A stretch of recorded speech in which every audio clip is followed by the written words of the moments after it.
Most men will never understand why they keep losing. Not at business, not in relationships, not in the rooms that matter. They talk too much. They explain themselves too often. They hand people the map to their own destruction, and then wonder why someone used it. There is one man, fictional, yes, but built from a truth so raw it cuts deeper than most real lives ever will. Thomas Shelby didn't win because he was the strongest in the room. He won because nobody in the room knew what he was thinking. That's where your power lives, in the silence. Number 1. Never reveal your next move. Let's talk about the single most expensive mistake men make in this life. They announce, they declare, they post about the plan before the plan has breathed its first breath. They tell their friends, their family, their co-workers, and sometimes complete strangers on the internet exactly what they're about to do, exactly where they're going, and exactly how they're going to get there. And then life humbles them. And the humiliation isn't just private, it's public, because they made the announcement public. You need to understand something fundamental about power, real power, not the kind formed for attention, but the kind that moves quietly and arrives suddenly. Real power keeps its mouth shut about what's coming next. Think about how Thomas Shelby operated. He never told anyone the full picture, not his brothers, not his wife, not his most trusted men. Every person in his circle held one piece of the puzzle, but only Thomas held the box. That wasn't paranoia, that was architecture. He built his plans the same way a general builds a battlefield, with information as ammunition and silence as the first line of defense. When you announce your next move, you do 3 things that destroy you. First, you invite opinions. And opinions, especially from people who have nothing to lose, will slow you down, talk you out of it, or water the idea down until it's unrecognizable. Most people who critique a plan have never built anything. Their feedback is free because it costs them nothing. Don't give them the opportunity. Second, you create accountability before you're ready for it. There's a version of accountability that's healthy, the kind you assign yourself. And then there's the kind that comes from having told 30 people you were going to do something and then not doing it. That kind doesn't build you, it shrinks you. It makes you afraid to try again because the last failure had an audience. Third, and this is the one most men miss, you give your competition the gift of preparation. In business, in negotiation, in social dynamics, the man who moves first and explains later is the man who controls the room. The man who explains first gives the room time to rearrange itself against him. Your next move is not a press release. It is a private contract between you and the future. There's a reason great generals have never won wars by publishing their strategies in the newspaper the morning of battle. The element of surprise isn't a tactic, it's a philosophy. It's a way of moving through life where your outcomes speak louder than your intentions ever could. Stop telling people what you're about to do. Let them feel the wind of your momentum after you've already moved. The goal isn't to be mysterious for the sake of image. The goal is to protect the integrity of your own execution. Silence is not weakness. Silence is the sound of a man who is working. Number 2. Never reveal your weaknesses. Every man has wounds. You've been failed by someone, betrayed by a friend, abandoned by a parent, broken by a relationship that you thought was permanent. You carry something. Everyone does. The question isn't whether the wound exists. The question is who you show it to and when. Here's the brutal truth most people won't say out loud. The world is not a therapist's office. Not every room is safe. Not every person asking about your struggles is asking because they care. Some people collect your weaknesses the way others collect leverage. They're not doing it consciously maybe, but they're doing it. You've seen it happen. You confide in someone during a vulnerable moment, a moment of real honesty, and then months later, in a heated conversation, they reach into that moment and use it against you, not because they're evil, because they're human, and humans under pressure use what they have. Thomas Shelby carried a level of psychological damage that would have collapsed most men entirely. The war, the things he saw in the tunnels, the things he had to do to survive. He never denied it, but he never put it on display either. He let people underestimate the depth of what he carried, and that underestimation was his weapon. People who thought they understood his pain thought they could predict him. They couldn't, because the full picture was never available to them. Your weakness is not your shame, but it is your private property. There is a version of vulnerability that is powerful, the kind shared with a trusted few in a context of genuine intimacy, a wife, a brother, a mentor who has earned it.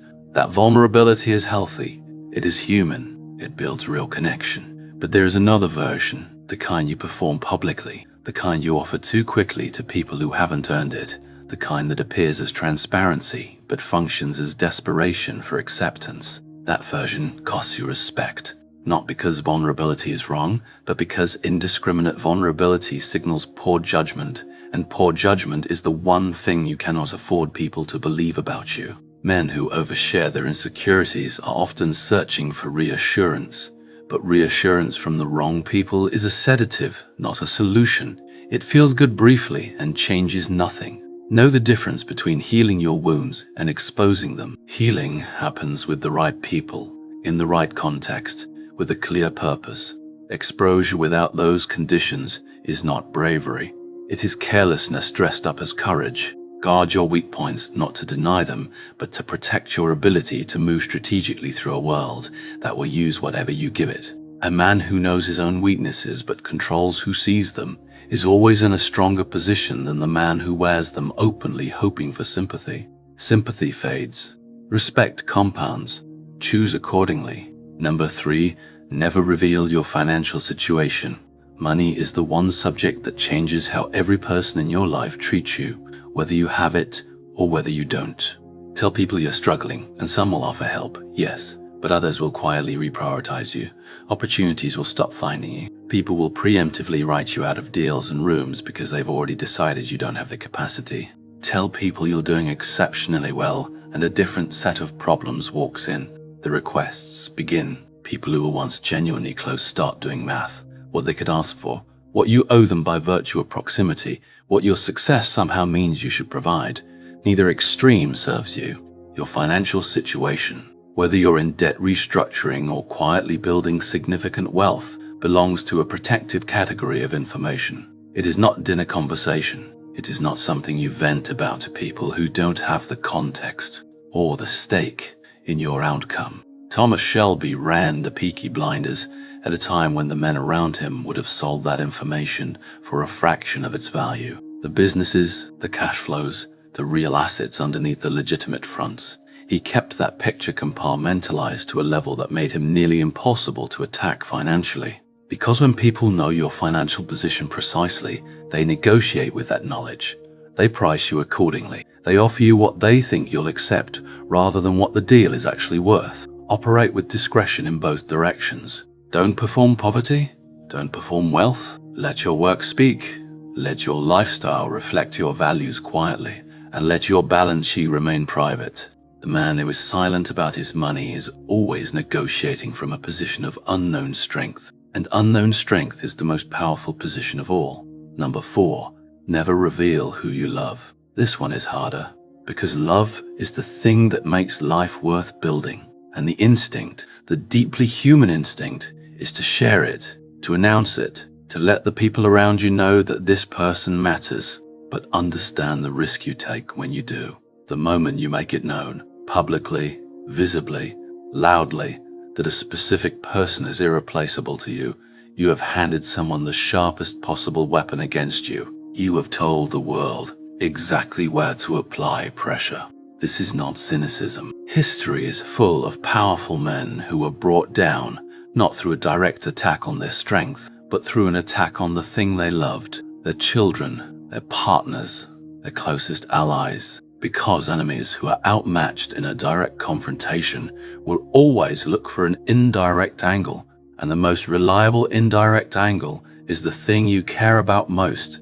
Thomas Shelby understood this viscerally. Every relationship he had cost him something because his enemies understood the equation. Grace, his son, his brother. The men who wanted to destroy him never came for him directly. They came for what he loved, because that was the faster route to his collapse. You don't have to love in secret. Love deeply, love fully, but be selective about what you broadcast and to whom. In personal relationships, there is a version of this that shows up as oversharing too early. When you make it clear too quickly how invested you are, emotionally, romantically, you shift the dynamic in ways that often hurt you. This isn't game playing, it's dignity. Not every feeling needs an announcement. Let your actions carry your intention. Let what you build speak louder than what you confess. In professional environments, the people who see your attachments are the people who can leverage them. Keep your genuine loyalties close. Let people wonder who you'd go to war for. The ones who know you deeply will see your love in how you move. You don't need to explain it to the rest of the room. Love fiercely. Reveal strategically. The two are not in conflict. They are complementary in the hands of a man who knows what he's protecting. Number 5. Never reveal your daily routine in detail. Predictability is a vulnerability most men don't recognize as one. When the people around you know exactly when you wake up, when you work, when you take calls, when you're distracted, when you're available, they know how to position themselves to manipulate those windows. Not always with malicious intent, but even well-meaning access poorly managed drains you. Your time is your most finite resource, more finite than money, more finite than energy, more finite than opportunity. And yet most men hand the architecture of their time to anyone who asks. What's your schedule like? Is not an innocent question in every context. Sometimes it is, but sometimes it's reconnaissance. And you don't always get to know which one you're dealing with. Thomas Shelby moved at times and in patterns that kept everyone slightly off balance. Even the people who worked with him daily could not always predict where he'd be or when he'd surface with a decision. That unpredictability wasn't chaos. It was controlled asymmetry. He knew his pattern. Nobody else had the full picture. Keep your routine sacred. Keep the structure of your day as private as your strategy. Not because secrecy is the goal, but because the man who controls his own time cannot be easily ambushed, physically, socially, or professionally. Let people work with you on a need-to-know basis when it comes to your schedule. Your time belongs to your priority. Protect it accordingly. Number 6. Never reveal your fears. Fear is not the enemy. Fear is data. Fear is the nervous system's way of flagging what matters to you, what threatens what you've built, what might undo you if you're not careful. The problem is not feeling fear. The problem is broadcasting it. When you let people see your fears, your specific fears, the things that make your chest tighten and your thinking shrink, you give them an access code to your operating system. Rational, ethical people won't use it. But not everyone is rational, and not everyone is ethical. Most men are afraid of a small set of things: irrelevance, abandonment, financial failure, being exposed as less capable than they've presented. These fears are not unique, but the specific texture of your fear, the exact configuration of what keeps you up at night, is proprietary. Manage your fears privately. Address them through action, through deliberate exposure, through doing the thing that frightens you until it doesn't anymore. But do that work in private. Do it in the pages of a journal, in the office of a therapist you trust, in the honest conversations you have with 1 or 2 people who have earned the right to your interior life. The rest of the world gets to see your behavior.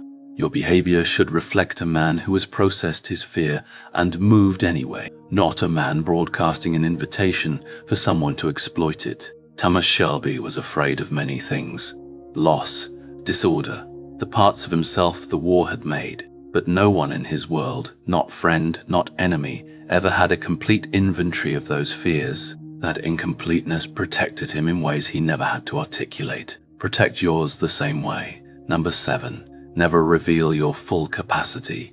One of the most strategic things a man can do is allow people to consistently underestimate him. Not by performing incompetence, not by being deliberately poor at things you're capable of, but by not showcasing the ceiling of what you can do until the ceiling is necessary. When people know exactly how capable you are, they calibrate their expectations accordingly, and those expectations become a ceiling you're now obligated to maintain, or a threat they now feel they need to neutralize. The man who consistently delivers slightly more than expected is more valuable than the man who shows everything he has and then has nowhere to go but sideways. Keep a reserve. Always have more than you've shown. In negotiation, in skill, in stamina, in resources. Never let anyone see the full inventory. This is why Thomas Shelby was so difficult to contain. Every time someone thought they have mapped his capabilities, he revealed a dimension they hadn't accounted for. Political intelligence, business acumen, military strategy, psychological reading of a room. No single opponent ever had the complete picture. And the incomplete picture always meant they planned for a version of him that didn't capture the full threat. You are more capable than most people in your life currently know. That's not a reason for resentment. It's a strategic asset. Use it deliberately. Reveal your capacity proportionally to what the situation demands, and always make sure you have more in reserve than you've deployed. The man who has never shown his full hand is the man no one has yet figured out how to beat. Number 8. Never reveal your desperation. Desperation is the one energy that repels everything you're trying to attract. Opportunities, respect, the right relationships, the right rooms, they all move away from desperation the way a flame moves away from wind. Not because the world is cruel, because desperation signals a lack of options. And a man without options is a man without leverage. Whatever you want, hold it with a loose grip in how you present yourself to the world. Pursue it internally with ferocity, but let your exterior carry the quiet confidence of a man who knows that this is not his only door. Here is what Thomas Shelby understood that most men never will. Your power does not live in how loud you are. It does not live in how much you share, how much you explain, or how much you perform for an audience that will forget you by Thursday. Your power lives in what you protect, in the silence around your strategy, in the discipline between what you feel and what you show.